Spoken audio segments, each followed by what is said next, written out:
వైపు సాంసన స్వామి మనం చూసాము. గత సంవత్సరము అష్ట కష్టాలు పడి కరోనా నుంచి బయటపడి మనం కాసేపట్లో కొత్త సంవత్సరంలో అడుగుపెట్టబోతున్నాము.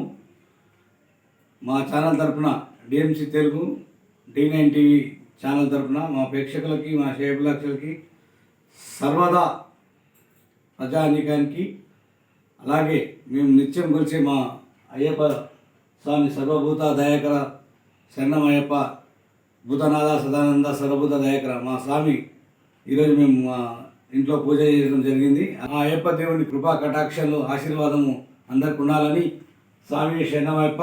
ప్రజలకందరికీ మా D9 ఛానల్ తరఫున కొత్త సంవత్సరం, నూతన సంవత్సరం శుభాకాంక్షలు చెప్తున్నాం.